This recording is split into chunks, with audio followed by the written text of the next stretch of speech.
The transport ship lurched against the dock at Norfolk, Virginia, on a humid morning in July of 1943. Below deck, Karl Reinhardt pressed his face against the small porthole, watching American soldiers move with casual efficiency along the pier.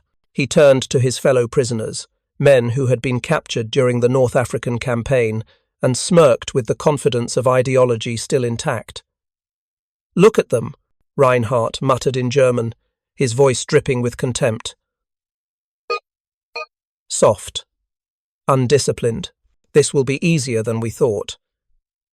If you're enjoying this deep dive into the story, hit the subscribe button and let us know in the comments from where in the world you are watching from today.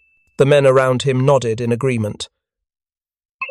They had been taught for years that Americans were weak, that their democracy bred chaos and their material wealth made them cowardly. The Third Reich's propaganda had painted a picture of a nation rotting from within, incapable of true military discipline or sacrifice.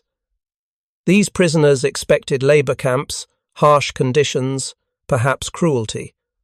What they did not expect was what awaited them beyond the gangplank. The guards who received them at the dock were neither brutal nor particularly interested.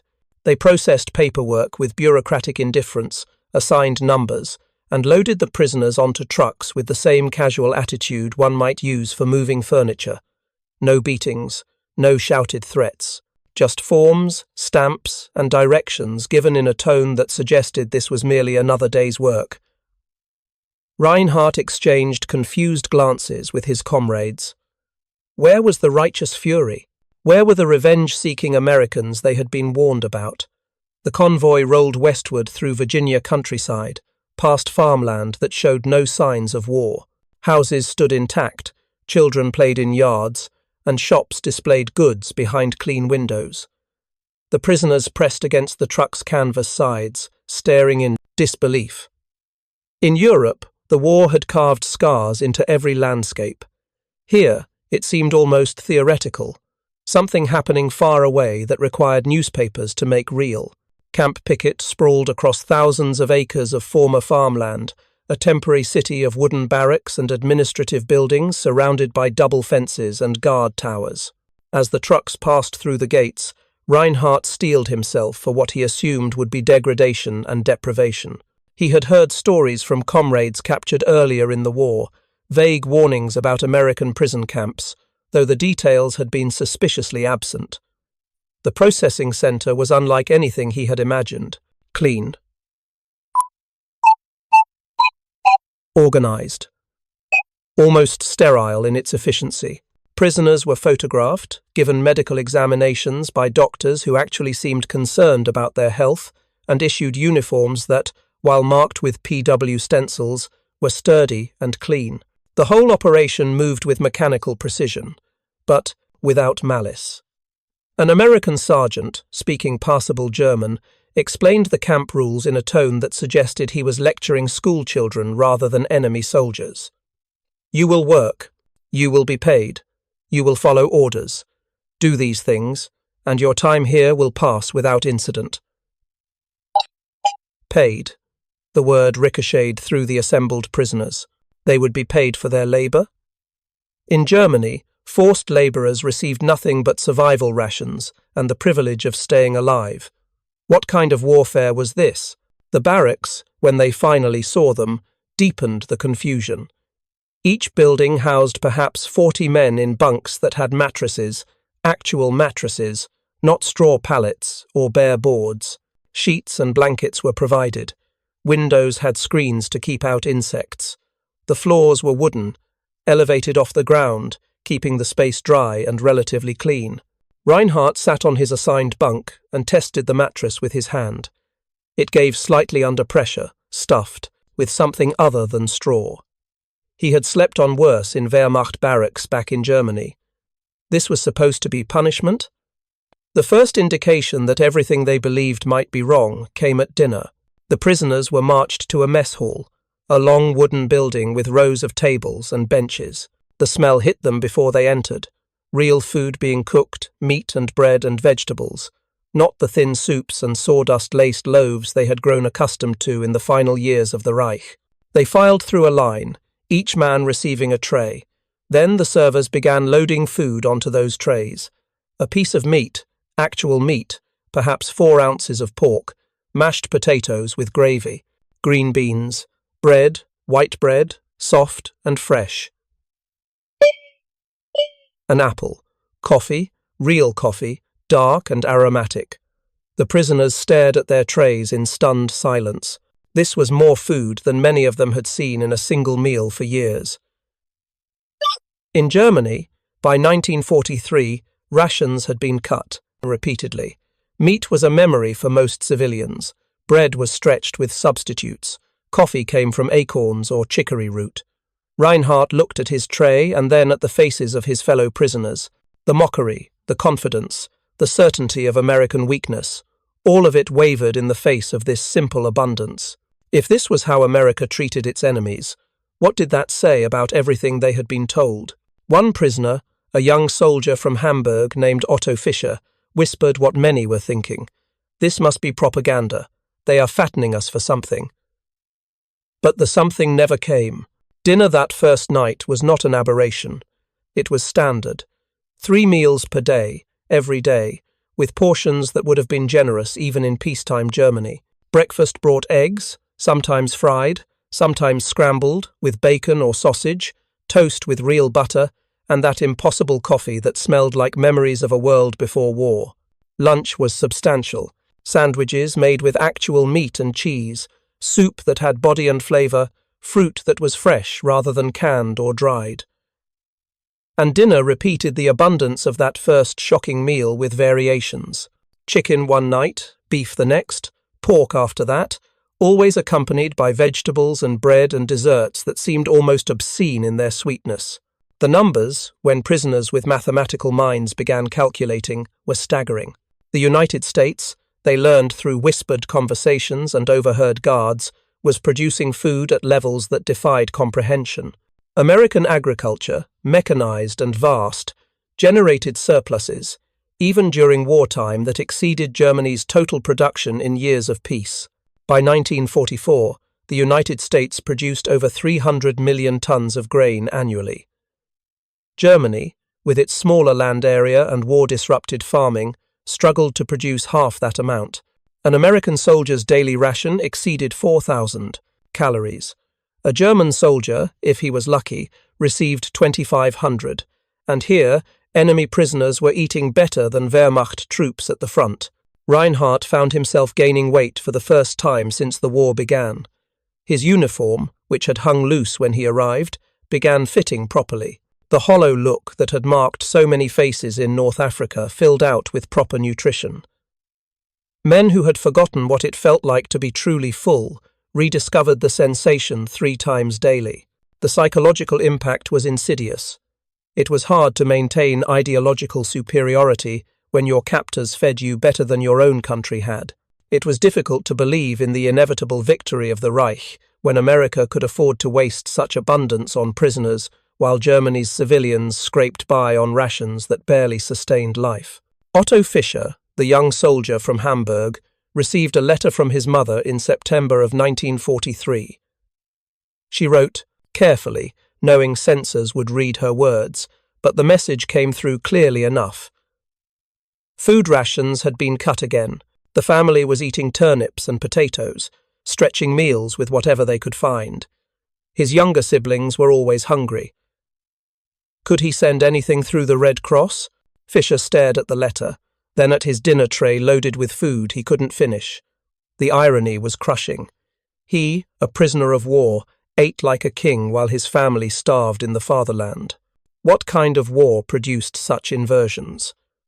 The mockery that had characterized those first days evaporated like morning dew under summer sun. The prisoners still gathered in barracks at night, still spoke of Germany and home, and the eventual victory that propaganda insisted would come. But their words carried less conviction now. How could they maintain faith in a system that couldn't feed its own people when their enemies fed even those who had tried to kill them? The camp routine settled into predictability. Wake at 6, breakfast at 6:30, work details assigned by 7:30. The prisoners were sent to nearby farms to harvest crops, to lumber camps to cut timber, to factories to perform simple assembly work. They were paid, as promised, wages deposited in accounts they could access through the camp canteen. The work itself was not particularly difficult, certainly nothing compared to the brutal labor regimes in German camps or the desperate conditions on the Eastern Front. American overseers treated them with professional detachment, neither cruel nor particularly friendly, simply expecting a day's work for a day's pay. What struck the prisoners most was the casualness of it all. There was no ideology being imposed, no propaganda speeches about American superiority, no forced re-education sessions. The Americans simply treated them like workers who happened to be prisoners rather than enemies who needed to be broken. During lunch breaks in the fields, prisoners sometimes worked alongside civilian farmhands, local men who were exempt from military service for various reasons. These Americans showed no particular hostility toward their German counterparts. They shared cigarettes, taught basic English phrases, and treated the whole situation with the same pragmatic acceptance that characterized everything American. One farmer, a man named Johnson who owned land near the camp, developed a particular fondness for a group of prisoners assigned to his property. He learned their names, asked about their families, and treated them with a kindness that seemed almost aggressive in its warmth. When harvest time brought extra work, he requested those same prisoners specifically, paying premium rates for their labor. Reinhardt found himself assigned to Johnson's farm for several weeks. The work was demanding but satisfying, bringing in wheat under summer sun that felt remarkably similar to summer sun anywhere else. During breaks, Johnson's wife brought lemonade, actual lemonade made with real sugar and fresh lemons, luxuries that had vanished from German tables years ago. "You boys work hard," Johnson said one afternoon, his words translated by another prisoner who spoke better English. "I don't care what uniform you wore. Good work is good work." That simple acknowledgement of their humanity did more to undermine their ideological certainty than any propaganda could have achieved. They were not subhumans, not monsters, not even enemies in any meaningful sense.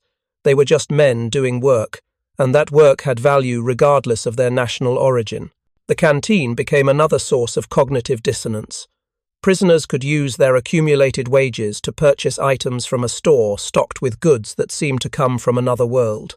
Cigarettes, candy, soap, writing paper, even simple luxuries like combs and toothbrushes, all available for purchase at reasonable prices. Fisher spent his first wages on writing paper and a bar of chocolate. The chocolate was American, different from German chocolate, but rich and sweet and almost painfully indulgent. He ate half and saved half, trying to make the experience last. In Germany, chocolate had become a fairy tale food, something remembered from childhood but no longer obtainable. The canteen also sold newspapers, American newspapers that the prisoners could read if they knew English or have translated by those who did. The papers were not censored, or if they were, the censorship was invisible. They contained news of the war, yes, but also baseball scores, movie reviews, comic strips, advertisements for products that seemed almost mythical in their abundance. Reinhardt studied these newspapers with the intensity of an intelligence analyst. The advertisements alone told a story about American production capacity that was more convincing than any propaganda.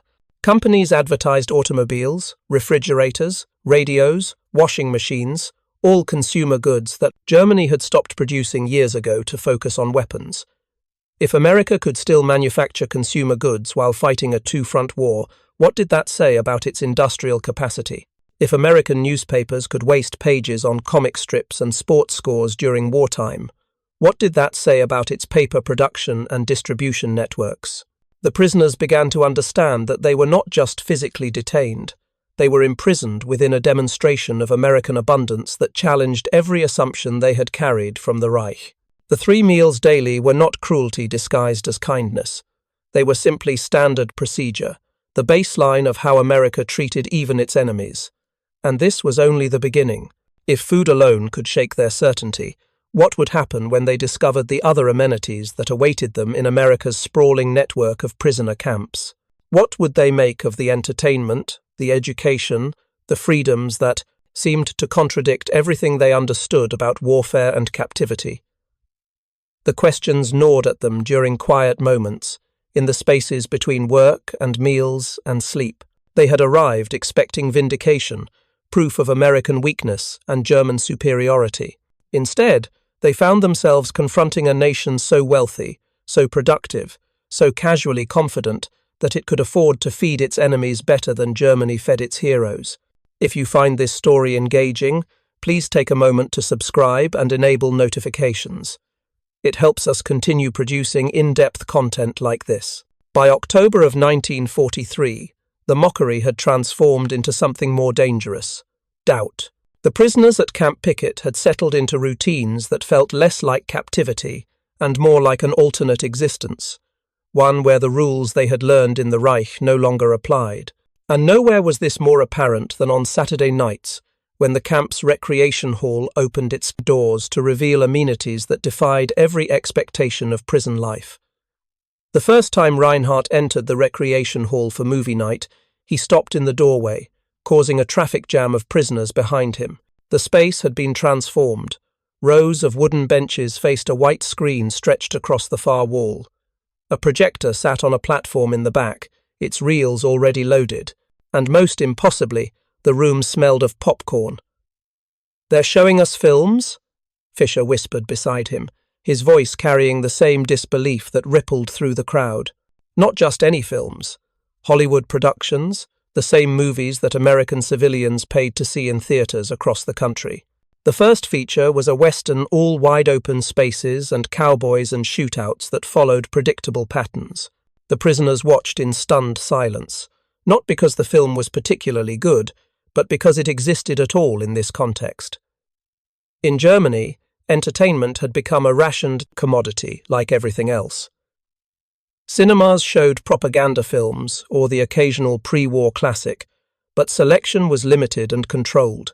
The idea that a prison camp would dedicate resources, time, and equipment to entertaining enemy prisoners seemed to violate fundamental principles of warfare. But the movies continued, week after week. Comedies that made the prisoners laugh despite language barriers. Musicals that showcased American production values with elaborate sets and hundreds of extras. Adventure films, romance films, even the occasional drama that dealt with serious themes. The variety itself was a statement about American abundance. The logistics behind these movie nights told their own story. Each film had to be transported from distribution centers, requiring coordination, vehicles, and fuel. The projectors needed electricity, which the camp supplied without hesitation. The popcorn, that casual luxury, required corn, oil, salt, and someone's time to prepare it. All of this for prisoners. All of this during wartime. Reinhardt calculated the resources involved and felt his worldview cracking further. In Germany, soldiers at the front went without basic supplies. Here, prisoners watched movies and ate popcorn. The disparity was not just about wealth. It was about confidence, the kind of confidence that comes from knowing you have so much that you can afford to waste it on entertainment for enemies. But movies were only the beginning. The recreation hall also housed a lending library with books in both English and German, a radio that broadcast American programs, and equipment for various sports and games, chess sets, playing cards, even musical instruments for those who could play. The Americans seemed almost aggressive in their provision of leisure activities. The orchestra emerged organically from this abundance of resources.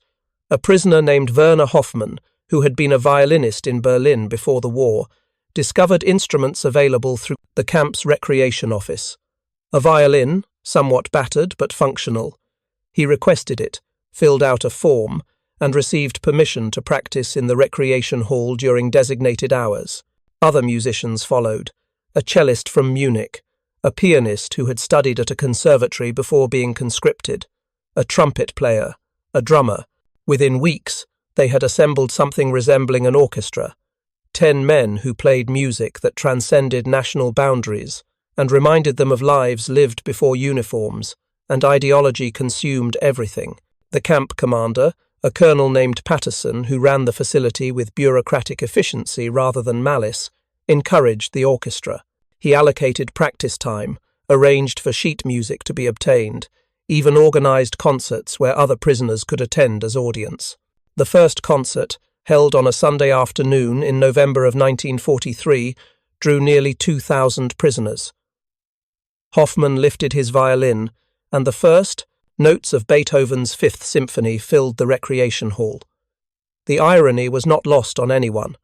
German prisoners, playing German music, in an American prison camp, with American blessing, the sound swelled, and men who had not wept at the death of comrades found tears streaming down their faces at the beauty of music they had not heard performed live in years. Fischer sat in the audience, listening to melodies that evoked memories of concert halls in Hamburg, of his mother taking him to performances when he was a child, of a Germany that existed before the madness. He looked around at faces transformed by music, at men momentarily released from the prison of their circumstances, and understood something fundamental had shifted. The orchestra became a weekly event, then twice weekly. The musicians expanded their repertoire beyond German composers to include Mozart, Brahms, even American pieces they learned from sheet music provided by camp administrators. They were not just playing music. They were creating culture in captivity, and the Americans not only allowed it but actively supported it. The psychological impact rippled through the camp. How does one maintain hatred for captors who provide instruments and encourage artistic expression? How does one cling to propaganda about American cultural inferiority when sitting in an audience listening to an orchestra that exists because Americans made it possible? Camp Patterson attended one of the concerts, sitting in the back row with his staff officers. Afterward, he approached Hoffmann and shook his hand. "Beautiful performance," Patterson said through a translator. "Music reminds us that we're all human, regardless of which side we fought on." That simple gesture, that acknowledgement of shared humanity, did more damage to Nazi ideology than any interrogation could have achieved. The prisoners had been taught that Americans were subhuman mongrels without culture or soul. Yet here was an American colonel, tears in his eyes, praising German music performed by German prisoners in an American camp. The recreation programs expanded throughout 1944. Sports leagues formed, with teams competing in soccer, volleyball, and even baseball, that most American of games. Prisoners learned the rules, practiced with equipment provided by the camp, and played tournaments that drew enthusiastic crowds of fellow prisoners. At Camp Como in Mississippi, prisoners were allowed to stage theatrical productions, building sets, making costumes from donated materials, and performing plays in German for audiences of their compatriots. At Camp Hearn in Texas, prisoners published a newspaper, writing articles about camp life, international news, and cultural topics, all with minimal censorship from American authorities. The educational opportunities proved equally transformative. The United States military, recognizing that prisoners would eventually return to Germany, established education programs designed to prepare them for reconstruction. English classes became mandatory for those who wanted them, taught by American volunteers and educated prisoners who already spoke the language. Reinhardt enrolled in English classes, initially thinking the skill might prove useful if he ever needed to navigate American bureaucracy. But the classes became more than language instruction. They were windows into American culture, taught through reading materials that included everything from children's books to simplified versions of the Constitution and Declaration of Independence. The teacher, a woman named Mrs. Harrison, whose husband was serving in the Pacific, treated her German students with patience and respect that bewildered them. She corrected their pronunciation gently, encouraged their efforts, and occasionally brought homemade cookies to class, a gesture so maternal it left hardened soldiers blinking back emotion. "Why do you do this?" Reinhardt asked, her one day, his English still halting but improving. "Why teach enemies?" Mrs. Harrison considered the question carefully. "Because you won't be enemies forever," she replied. "Someday this war will end and you'll go home." "What kind of Germany do we want you to build? one that remembers Americans as cruel jailers, or one that remembers us as teachers and friends. The question haunted Reinhardt long after class ended. The Americans were not just detaining them, they were investing in them, preparing them, shaping them into something different from what they had been. It was conquest by kindness, and it was far more effective than conquest by force. If you find this story engaging, please take a moment to subscribe and enable notifications. It helps us continue producing in-depth content like this. By spring of 1945, as the war in Europe approached its inevitable conclusion, the psychological transformation of Camp Pickett's prisoners was nearly complete. Men who had arrived, mocking American weakness, now faced an uncomfortable truth. They had been living better as prisoners in America than they had as soldiers in the Wehrmacht, and far better than their families were living in the collapsing Reich. Letters from home painted increasingly desperate pictures. Cities in ruins from Allied bombing, food supplies non-existent, the infrastructure of daily life disintegrating, women and children fleeing westward ahead of Soviet advances. The contrast between their comfortable captivity and their homeland's agony created a cognitive dissonance that shattered remaining illusions about German superiority. Fischer received word that his family's home in Hamburg had been destroyed in a bombing raid. His mother and siblings had survived, but they were living in a displaced persons camp with thousands of others, subsisting on minimal rations and facing an uncertain future. He sat on his bunk, holding the letter, and looked around at the clean barracks, the well-fed prisoners, the recreation hall visible through the window where that evening's movie would be shown. "I eat 3 meals daily," he said to no one in particular. "My mother eats whatever she can find in rubble. Explain to me again how Germany is winning this war." No one attempted an explanation. By April of 1945, with news of Hitler's death and Germany's surrender spreading through the camps, the prisoners faced a new and unexpected crisis. They did not want to go home. The repatriation that should have been liberation felt instead like exile from a place that had treated them better than their own nation ever had. The American experiment in humane treatment of prisoners of war had succeeded beyond anyone's imagination, but it had created an unforeseen consequence. These men had been fed, entertained, educated, and treated with dignity. They had experienced abundance, freedom of expression, and opportunities for self-improvement. Devastated, occupied, suspicious Germany held little appeal compared to the life they had built, even within the confines of captivity. Reinhardt stood at the camp fence one evening, as spring turned to summer, watching the sun set over Virginia farmland. In a few weeks or months, he would board a ship back to Europe, back to a Germany that no longer existed in any form he recognized. He thought about the 3 meals daily, about the movies and the orchestra, about Mrs. Harrison's English classes and Farmer Johnson's lemonade. "We came here as conquerors," he said quietly to Fischer, who stood beside him. "We mocked them for their softness, their abundance, their casual kindness. We thought these things were weaknesses. And now?" Fischer prompted. "Now I understand that these were always their greatest weapons. They defeated us not just on battlefields, but in prison camps, by showing us a better way of living than anything the Reich ever offered. How do you fight an enemy who treats you better than your own leaders did?"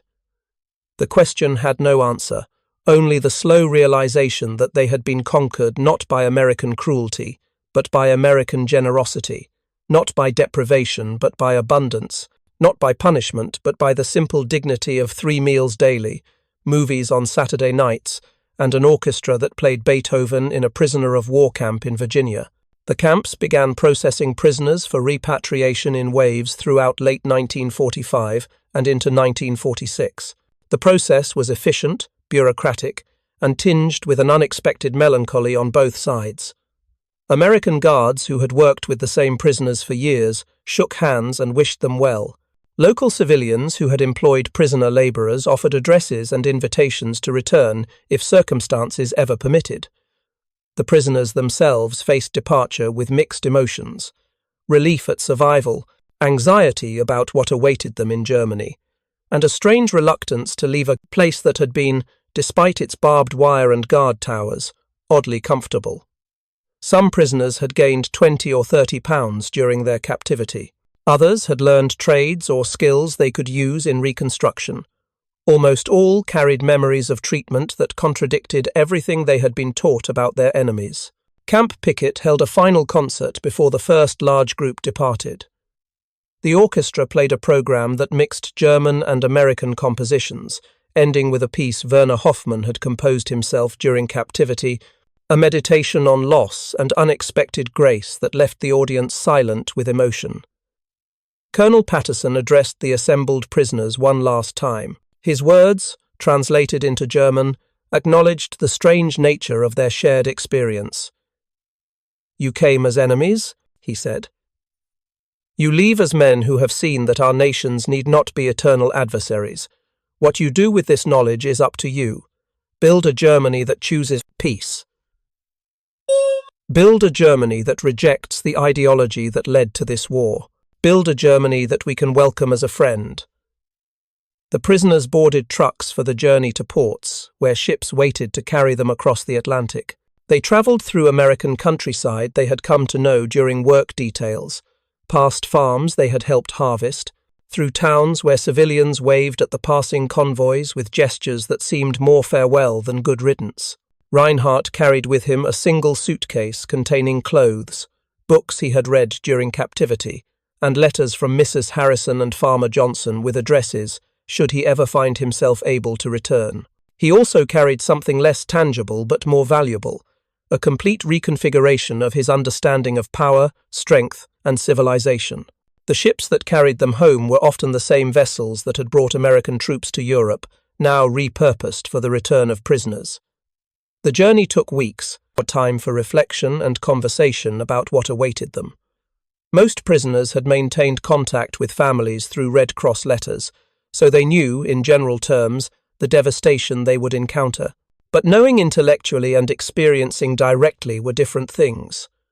When the ships finally docked at Bremerhaven and Hamburg, the prisoners disembarked into a Germany that existed only as a ghost of itself. Cities stood in ruins, their skylines defined by rubble and the jagged remains of buildings.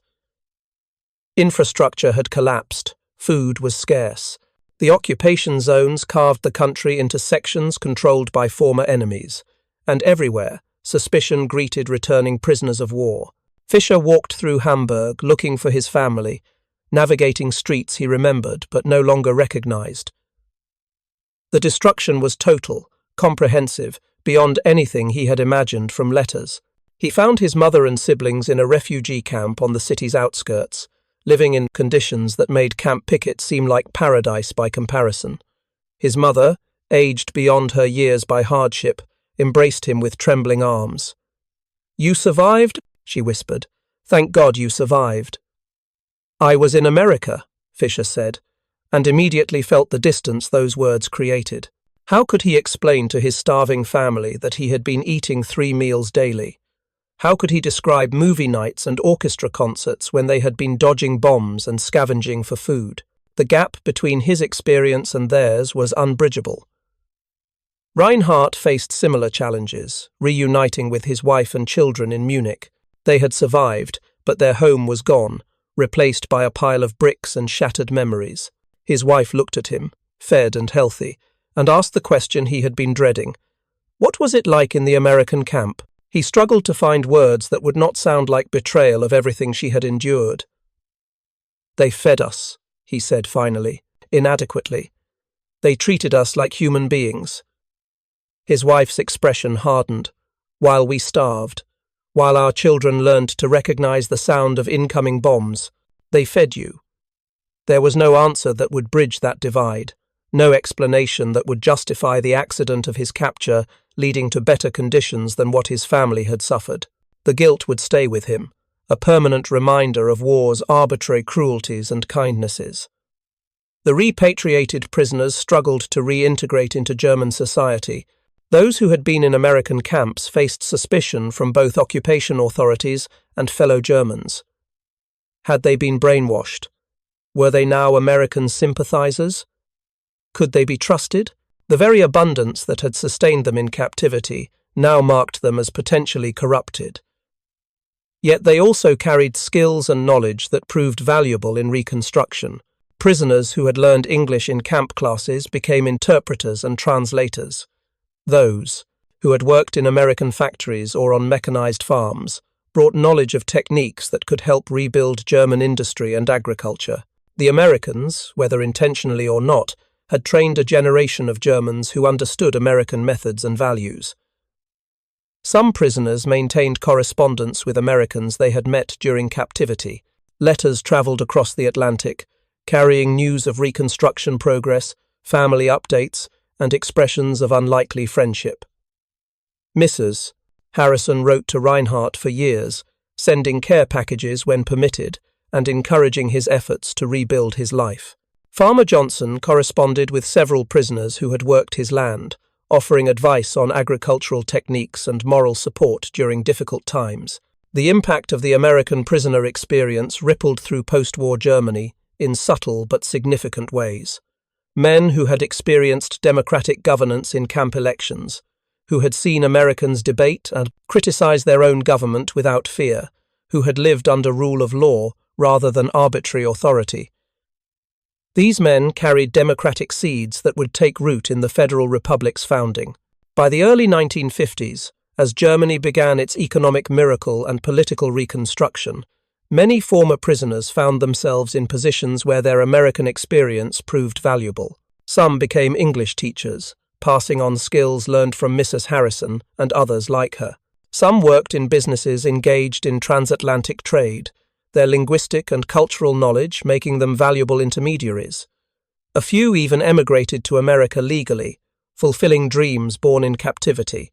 Fisher became an English teacher in Hamburg, working in schools that rose from the rubble of war. He taught his students not just grammar and vocabulary, but also about a country that had treated its enemies with unexpected decency. His classroom walls displayed American literature alongside German classics, and he spoke often about the power of magnanimity and mercy in international relations. Reinhardt worked in Munich's reconstruction, helping to rebuild the city's infrastructure while maintaining correspondence with Farmer Johnson and others from his captivity years. He joined democratic political movements, advocating for Germany's integration into Western institutions and for reconciliation with former enemies. His experiences in Camp Picket had taught him that Germans and Americans need not be adversaries, and he devoted his post-war life to proving that lesson. Werner Hoffmann resumed his musical career, eventually becoming conductor of a regional orchestra in Stuttgart. He programmed works by American composers alongside traditional German repertoire, and he spoke publicly about the orchestra he had formed in a Virginia prisoner camp, about music as a bridge between cultures and a reminder of shared humanity, even in the midst of conflict. The collective memory of prisoners who had experienced American camps formed a counter-narrative to the bitterness and resentment that might otherwise have dominated post-war German consciousness. Yes, Germany had been defeated. Yes, cities lay in ruins. Yes, the future was uncertain, and reconstruction would be difficult. But these prisoners carried first-hand knowledge that America had not been a cruel victor, that democracy and abundance could coexist, that former enemies could become future friends. Years later, when historians began examining the success of Germany's post-war transformation from totalitarian state to stable democracy, they would note many factors: the Marshall Plan's economic assistance, the wisdom of integrating Germany into European institutions, the dedication of German leaders committed to democratic values.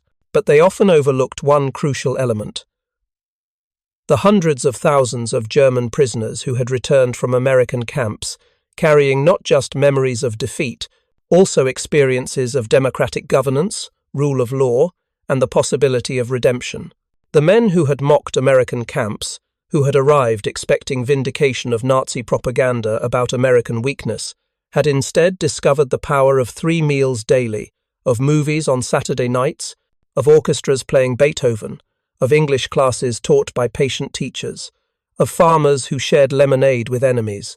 They had learned that true strength lies not in cruelty but in confidence, not in deprivation but in abundance, not in suppressing culture but in encouraging it even among captives. The experiment in humane treatment of prisoners of war had costs that could be measured in resources, time, and military logistics.